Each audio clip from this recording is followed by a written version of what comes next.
За бид бясан уншилт гомчлогын төвийн хүүхдийн засаг буюу дэмжих төвөөс сурвалжлага үзэгч тавханд хүргэж байна.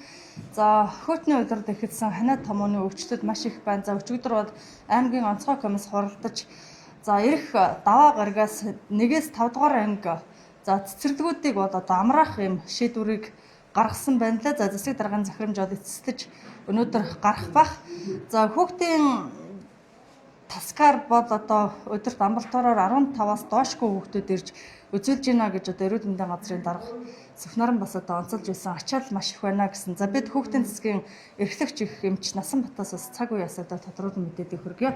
Тэгэхээр өнөөдөр бас одоо хэвтэн эмчилж байгаа хүүхдүүдийн тоо хэдэд хүрж ийн өвчлөлийн одоо төвшин ямар байна тийм ээ? Ханиад томооны өвчлөл гэсэн байна уу ямар? За манайх одоо хүүхдийн засаг бол амбулатороо 10 сарын 1-ээс эхлээд 2 болгоод нэг амбулатор ажилтдаг, нэг эмч ажилтдаг байсан бол 2 болгоод ажиллаж байгаа. За амбулатор болоод яаралтай тусламж нийтдээ хоногийн үзлэг бол 220 хүрч байна. За амбулатор хоногтоо бол 80-с дээш гардггүй байсан бол өмнөх одоо бол ер нь бол ингээ 200 гараад дахин нэг нэмэгдсэн юм ачаалтайгаар ажиллаж байна. За одоо хүүхдийн засагт хэвтэн эмчилүүлж байгаа 100 хүүхэд байна.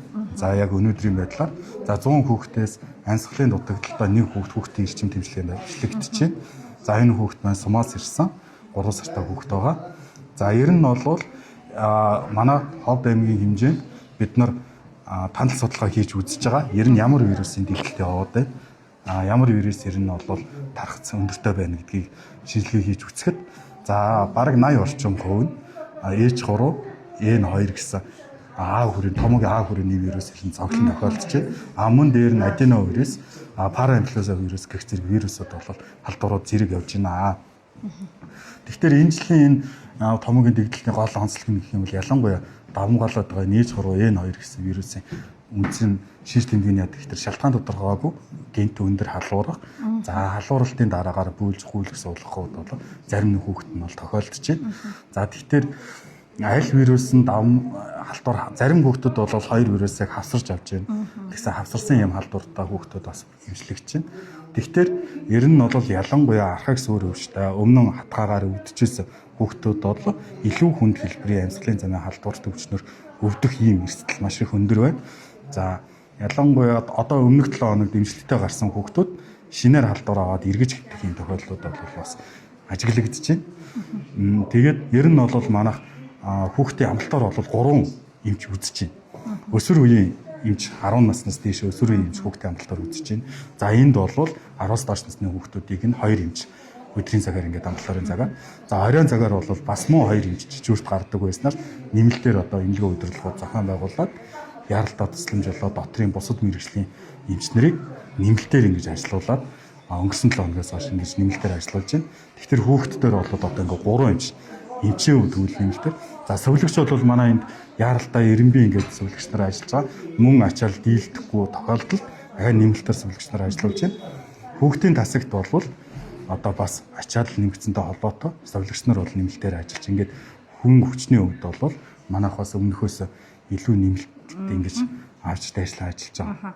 Орд өрний хөрөлцөө хангамж ямар байна? За эм тариа материалын базар бас одоо хэрхэн хангагдсан байна? За дээр нь одоо яг ийм тохиолдолд бас одоо ихэвчлэн ямар эмчилгээ төлөвлөгөө хийгдэж байна? За эцэг эхчүүд бас юуг анхаарах хэрэгтэй? Одоо та хэлж штэ одоо тодорхой өвдсөн юм байхгүй халуураад тэгээд одоо бөөждөг суулгадаг юмнууд байна гэж байна. Тэгэхээр энэ дээрээс эцэг эхчүүд үзээ. За ер нь бол эцэг эхчүүдэд за шалтгаан тодорхойгүй өндөр ялангуяа 38.5 градусаас дээш өндөр халуурсан тохиолдолд эрүүл мэндийн байгууллагт хандаж эмчийн зөвлөгөө авах шаардлагатай байна. За мөн ялангуяа том насны хүүхдүүдийг бол маск бодлол амны хаалтыг бол байнгын хэрэглүүлж хэвших шаардлагатай байна. За эцэг эхчүүд бол бид нар юу гэж одоо асуумж аваад ингээд яхаар цэцэрлэгийн багшийн энэ дэрт бол харах хүнгүй гэдэг шалтгаанаар халуурч байгаа, гүйлгэж байгаа, бөөлжж байгаа халдварын шир тэмдгүүд илэрсэн ийм хүүхдүүдийг бол хичээл сургуульд нь явуулаад байгаа. Энэ халдварын дэгдэлтийг илүү өндөр түвшинд аваачих ийм эслэг нэмэгдүүлж байгаа. Тийм болохоор боловсролын байгууллага маань өөрөө бас эрүүл мэндийн байгууллагатай хамтраад энэ гүйлгэж суулгасан, бөөлжсөн, өндөр халуурсан эдгэр хүүхдүүдийг эмчилгээгээ хийлгээд ирээгээ зөвлөгөөг нөгөөд буцаадаг гэрээ хасаргаан шилжүүлдэг байх юм бол томгийн дэгдэлтийг бид нар бас хэзээрлэн хязгаарлан байх юм боломжтой. Хамгийн одоо өндөр үе нь ямар үе байх вэ? Одоо хизээнээс одоо энэ том төс өвчний одоо тий өсөлт намжих бол. За, ер нь бол энэ дээр бид нар тодорхой хугацаа хэлж чадахгүй. За, манайх бол 2-7 хоногийн өмнөөс эхлээд манай байгууллагын бол ачаал маш их өссөн. За, өндөр ачаалтаагаар нэмэлтээр ингээд энэ сэлгчнээ ажиллаулаа явж байна. За, манай орны юуны хувьд гэх юм бол за манай имлэг яг одоо энэ байгаа орон дээр нийт уг нь бол 70 орны ийм хүчин чадалтай. Гэхдээ одоо манайгаар 92 орон дээр бид нэр хүүхд авч ажиллаулж байна. Одоо өнөөдрийн байдлаар бол манай 92 орон бол дүүрсэн. Гэхдээ өдөрт нь нөгөө хүүхдээ гаргаад буцаагаад авч байгаа болохоор ажлын өдрүүдээр бол бид нар одоо хүүхдийн имлэгтээ орд илгэхгүйгээр зохицуултууд хийж ажиллаж байна.